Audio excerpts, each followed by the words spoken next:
तो दोस्तों finally Bihar home guard भर्ती के लिए जो ऑनलाइन आवेदन का जो प्रक्रिया है वो शुरू कर दिया गया है। होमगार्ड भर्ती के लिए सबसे पहले अब आपको ऑनलाइन आवेदन करना होगा। ऑनलाइन आवेदन करने के लिए जो डेट रखा गया है वो 27 मार्च 2025 से लेकर के 16 अप्रैल 2025 तक आप इसके लिए ऑनलाइन आवेदन कर सकते हैं। तो आज के इस वीडियो में बिहार होमगार्ड भर्ती ऑनलाइन से जुड़ी जो भी जानकारी है वो सभी जानकारी मैं आपको इस वीडियो में बताने वाला हूँ। तो वीडियो को अंत तक जरूर देखें ताकि सभी जानकारी आपको अच्छे से समझ में आ जाए और आवेदन करने में आपको किसी भी प्रकार की परेशानी ना हो। ऑनलाइन आवेदन करने के लिए आपको इसके वेबसाइट पे आना है, जिसका डायरेक्ट लिंक मैंने वीडियो के डिस्क्रिप्शन में दे दिया है। आप वहां पे क्लिक करके सीधे इस वेबसाइट पे आ सकते हैं। यहाँ आने के बाद ऑनलाइन आवेदन करने के लिए आपको एक ऑप्शन देखने को मिल जाता है अप्लाई का, तो आपको अप्लाई वाले ऑप्शन पे क्लिक कर देना है। इसके बाद आपका जो आवेदन फॉर्म है वो इस पर ओपन होकर के देखने को मिल जाता है।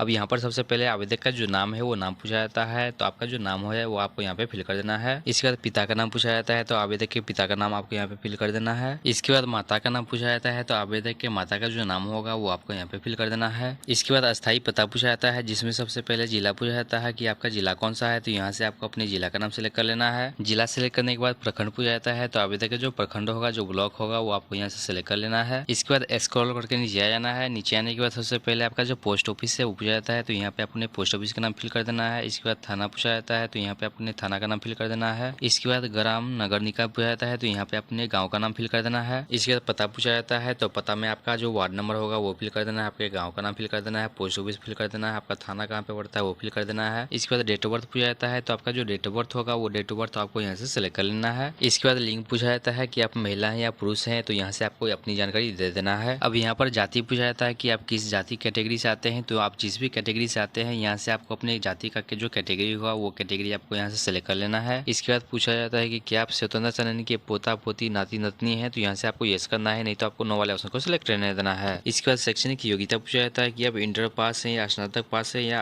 स्नातकोत्तर पास है, तो आपका जो हाईएस्ट क्वालिफिकेशन होगा जहाँ तक आप पढ़ाई कर चुके हैं, तो यहाँ से आपको उसकी जानकारी दे देना है। इसके बाद मोबाइल नंबर मांगा जाता है, तो आवेदक का जो चालू मोबाइल नंबर होगा वो आपको यहाँ पे फिल कर देना है। इसके बाद यहाँ पर ईमेल आईडी मांगा जाता है, तो आवेदक का जो ईमेल आईडी होगा वो आपको यहाँ पे फिल कर देना है। इसके बाद पूछा जाता है कि क्या आपके विरुद्ध कोई आपराधिक मुकदमा दर्ज है, तो यदि दर्ज है तो आपको यस करना है, और नहीं तो आपको नो वाले ऑप्शन को सिलेक्ट रहने देना है। इसके बाद पहचान चिन्ह मांगा जाता है, तो आपके चेहरे पे हाथ पे कोई तिल का निशान या कर का निशान है, तो उसकी जानकारी आपको यहाँ पे दे देना है। इसी प्रकार दूसरा पहचान चिन्ह भी आपको यहाँ पे फिल कर देना है। इसके बाद आपको कंटिन्यू वाले ऑप्शन पे क्लिक कर देना है। इसके बाद डॉक्यूमेंट अपलोड करने का ऑप्शन आ जाता है, जहाँ पर सबसे पहले आपका जो फोटो है फोटो अपलोड करने को बोला जाता है। अब फोटो अपलोड करने से पहले यहाँ पर आपको ध्यान देना है, यहाँ पर बताया गया कि आप जो फोटो अपलोड कर रहे हैं वो 2 महीने से ज्यादा का नहीं होना चाहिए। साथ ही आपके फोटो पे आपका जो डेट ऑफ बर्थ है वो भी अंकित होना चाहिए। इसके बाद बताया गया कि फोटो का जो बैकग्राउंड है वो व्हाइट होना चाहिए, और फोटो का जो साइज है वो अधिकतम 100 KB का JPG में होना चाहिए। इसके बाद आपका अंग्रेजी सिग्नेचर मंगाया जाता है, तो यहाँ पे आपको अपना इंग्लिश सिग्नेचर अपलोड कर देना है। इसके बाद हिंदी सिग्नेचर मंगाया जाता है, तो यहाँ पे आपको अपना हिंदी सिग्नेचर अपलोड कर देना है। इसके बाद आवेदक का जो निवास प्रमाण पत्र है वो मंगाया जाता है, तो यहाँ पे आपको अपना आवासीय प्रमाण पत्र अपलोड कर देना है। इसके बाद जन्म तिथि से संबंधित मैट्रिक या समकक्ष प्रमाण पत्र मंगाया जाता है, तो यहाँ पे आपको अपना 10वीं का जो मार्कशीट है वो अपलोड कर देना है। इसके बाद इंटरमीडिएट या समकक्ष का जो सर्टिफिकेट है वो आपको ये अपलोड कर देना है। इसके बाद इंटर या उसके समकक्ष का जो मार्कशीट होगा वो आपको यहाँ पे अपलोड कर देना है। इसके बाद आरक्षण संबंधी प्रमाण पत्र मांगा जाता है, तो आपके कैटेगरी के हिसाब से जाति प्रमाण पत्र NCL या EWS सर्टिफिकेट आपको अपलोड कर देना है। इसके बाद नीचे आएंगे, यहाँ से आपको चेकबॉक्स को टिक कर देना है। चेकबॉक्स को टिक करने के बाद यहाँ पे आपको कैप्चा मांगा जाता है, तो यहाँ से आपको कैप्चा फिल कर देना है। इसके बाद आपको सेव एंड कंटिन्यू वाले ऑप्शन पे क्लिक कर देना है, तो इस प्रकार आपका जो डेटा है वो सेव हो जाता है। अब यहाँ से आपको ओके वाले बटन पे क्लिक कर देना है। इसके बाद आपने जो भी डिटेल फिल किया हुआ था सभी डिटेल का प्रीव्यू देखने को मिलता है, तो यहाँ से आपको सभी डिटेल को अच्छे से मिला लेना है, और यदि सभी डिटेल ठीक है तो यहाँ से आपको कंफर्म वाले ऑप्शन पे क्लिक कर देना है। इसके बाद बोला जाता है कि क्या आप इसको कंफर्म करना चाहते हैं, तो यहाँ से आपको येस वाले ऑप्शन पे क्लिक कर देना है। इसके बाद आपने जो मोबाइल नंबर दिया हुआ था उस पर एक OTP रहता है, तो यहाँ से आपको उस OTP को फिल कर देना है। OTP फिल करने के बाद आपको एक ऑप्शन देखने को मिल जाता है वेरीफाई का, तो आपको वेरीफाई वाले ऑप्शन पे क्लिक कर देना है, तो आपका जो OTP है वो इस प्रकार सक्सेसफुली वेरीफाई हो जाता है। इसके बाद पेमेंट करने के लिए बोला जाता है, तो यहाँ पर आपके कैटेगरी के हिसाब से आपको कितना पेमेंट करना होगा उसका डिटेल यहाँ पे आपको देखने को मिल जाता है। अब यहीं पर आपको एक ऑप्शन देखने को मिल जाता है मेक पेमेंट का, तो आपको इस वाला ऑप्शन पे क्लिक कर देना है। अब यहाँ पर पेमेंट करने के लिए कई सारा ऑप्शन दिया हुआ है, तो आप जिस भी माध्यम से पेमेंट करना चाहते हैं यहाँ से आपको उस ऑप्शन को सिलेक्ट कर लेना है। तो अभी हम QR कोड को स्कैन करके पेमेंट करना चाहते हैं, तो इसके लिए हम UPI QR कोड वाले ऑप्शन को सिलेक्ट कर लेते हैं। इसके बाद जनरेट UPI QR कोड वाले ऑप्शन पे क्लिक कर देना है। इसके बाद आपके सामने इस प्रकार QR कोड देखने को मिल जाता है, तो अब यहाँ से आपको फोन पे, गूगल पे, पेटीएम या किसी भी UPI ऐप से इसको स्कैन करके इसका जो पेमेंट है वो पेमेंट कर देना है। पेमेंट करने के बाद जैसे ही आपका पेमेंट सक्सेसफुल हो जाता है, तो आपका जो आवेदन फॉर्म है वो देखने को मिल जाता है, तो आपको उस आवेदन फॉर्म को प्रिंट आउट निकाल के रख लेना है। तो दोस्तों दोस्तों इस प्रकार आप बिहार होमगार्ड भर्ती के लिए ऑनलाइन आवेदन कर सकते हैं। वीडियो अगर आपको पसंद आए तो वीडियो को लाइक करें, दोस्तों के साथ शेयर करें, साथ ही इस प्रकार की अपडेट पाने के लिए चैनल को भी सब्सक्राइब जरूर कर लें।